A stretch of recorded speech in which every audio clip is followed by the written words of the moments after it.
Hi, my name is Jamie Sheehan, and I'm a graduate student at Eastern Illinois University. Today I'm going to talk to you a little bit about caffeine. Did you know that caffeine is consumed by 9 out of 10 U.S. adults on a regular basis? The most popular forms of caffeine are coffee, tea, soft drinks, and energy drinks. Caffeine can be found naturally in over 60 different plants worldwide, including coffee beans, tea leaves, and cocoa nuts. It is an addictive drug that stimulates the central nervous system, causing increased alertness, heart rate, and blood pressure. These effects depend on your caffeine sensitivity level. There are different levels of sensitivity based on how much you consume and how often. Physical condition, age, stress level, and other factors play an important part as well. For most healthy adults, the American Dietetic Association states that 200 to 300 milligrams, about 2 to 3 cups of coffee a day, pose no physical problems. Heavy caffeine use, over 500 to 600 milligrams, can cause restlessness, irritability, headaches, abdominal discomfort, and irregular heart rhythms. The biggest long-term problem associated with caffeine is its effect on sleep. Caffeine typically has a 6-hour half-life in your system. So that means if you have 200 milligrams of coffee at 7 p.m., at around 1 a.m. you'll still have 100 milligrams in your system. You may be able to fall asleep, but your body's missing out on the benefits of deep sleep. An 8-ounce cup of coffee typically has around 65 to 120 milligrams of caffeine. But be careful.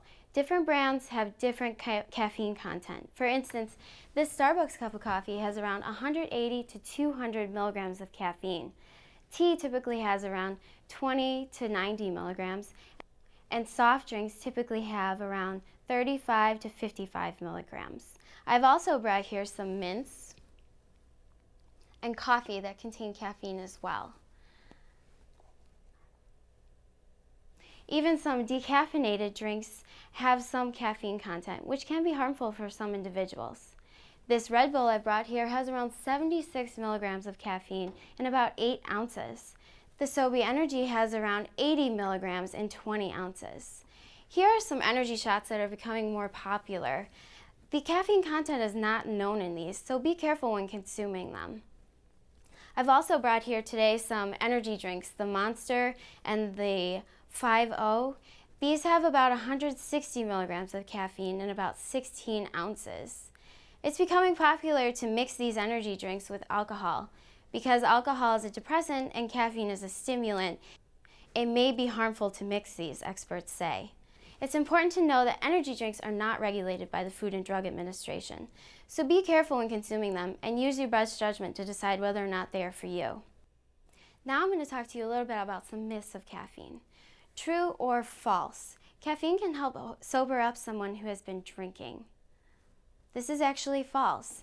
Although caffeine can help with drowsiness, it does not counteract the effect that alcohol can have on your coordination or decision making.